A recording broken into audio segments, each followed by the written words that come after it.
За сайн байцгаана уу?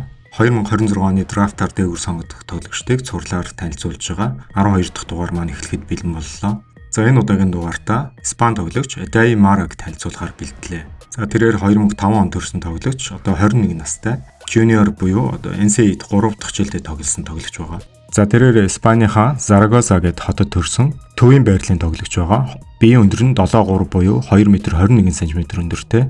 За түүний аав Хавер Мара гэж тоглогч байсан. За мөн ээж нь Jelly Gomez гээд Испани шгшээвагийн одоо гар бөмбөгийн тамирчин байсан байна. За мэдээж хэрэг спортын гэр бүл төрсэн. За мөн гар бөмбөг болоо сагсан бөмбөг тоглодог аав ээжийнхээ нөлөөгөөр өндөр нуруутай юм тоглогч байгаа. За бага наснасаа Casademont Zaragoza Youth System-д суралцаж сагсан бөмбөгийн боловсрол эзэмсэн. 2023 онд ACB багт нэрлэгдэжсэн ийм тоглогч байгаа.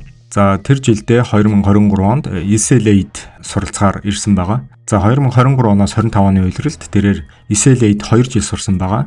Freshman болон sophomore жилдээ суралцсан. За эхний жилдээ бол түүний shot block хийх чадварыг голчлон ашиглаж байсан бол 2 дахь жилдээ дунджаар 11 минут тоглуулсан. Талбай дээр хамгаалтанд болон тоглолтын хэмнэлийг тогтоон барих зорилгоор гаргадаг байсан. Гэхдээ Эдай Марагийн хувьд бол яг бүрэн хүчин чадлаа гаргаж харуулхад одоо хангалттай минут бол тоглуулж чадаагүй. За ингээд 25-аас 26 оны улирал тэрээр Michigan Wolverines багтай гэрээ хийсэн. За энэ багт ирээд тэрээр харьцангуй олон минут тоглосон, 24 минут уншилсан байгаа. За 12 оноо 7 самбар 2.5 ашигтай дамжуулт. За 2.6 блок 67% field goal гэсэн үзүүлэлттэй тоглосон байгаа.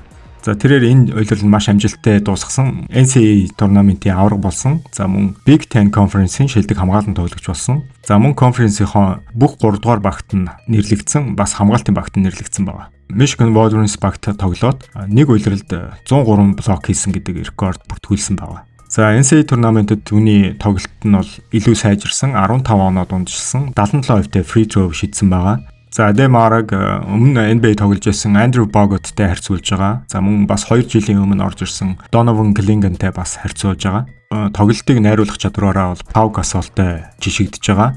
За rim protect буюу самбар хамгаалах гэдэг дээр Rudy Gobert-ийн нөлөөг бас үзүүлж чадна гэсэн ийм хүлээлттэй байна. За түүнийг яг уламжлалт Европ төвийн арга барилтай тоглуулахад маш тохиромжтой. Post score хийн, high post pass өгөх чадвартай, rim finishing буюу самбар руу одоо дайрсан тоглолт үзүүлэх чадвартай, lob pass дуусгах, за мөн тоглооны самбар авах гэсэн ийм олон талд тоглолт үзүүлэх боломжтой. За хамгаалтан дээр мэдээж хэрэг shot blocker-оор ашиглана, rim protector гэдэг гол үүрэгтэй тоглоно гэсэн үг. За өмнө draft combine-ийн статистикээр гарч ирсэн 9 feet 9 инчийн standing reach-тэй буюу хөлнөөс гарын үзүүр хүртэлх урт нь тийм байгаа. Энэ маань бол цагирганаас бол 3 инчил дутуу гэсэн үг. Цагирга бол 10 feet-ийн өндөрт байгаа. За энэ драфтын ангийн хамгийн өндөр тоглогчоос гадна тоглолтыг найруулах чадвартай, алдаа бага гаргадаг гэдэг ийм давуу талуудтай. За гараас бөмбөгийг зөөлөн гаргах чадвартай, ихэвчлэн төвийн тоглогчны гар мөрний булчин хөгжсөн байдаг учраас soft touch хийж чаддаггүй гэж үздэг бол Эдай Марагийн хувьд бол арай өөр байгаа.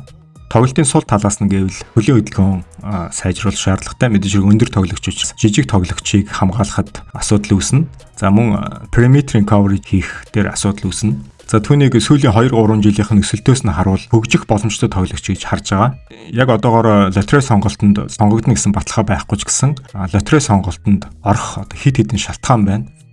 Нэгдүгээрт багууд Victor Wembanyamag хамгаалах тал дээр иймэрхүү биеийн хэмжээтэй тоглолтын арга барил ойролцоо бас самбар сайн хамгаалдаг тоглогчийн хэрэгцээ гараад байгаа. Тэгэхээр лотерей сонголтод багтах боломж нь байна. За мөн түүний блок шот хийх чадвараас шалтгаална. За мөн тоглолтыг найруулах чадвартай төвийн тоглогч тэр бүр одоо багуудад байдаггүй.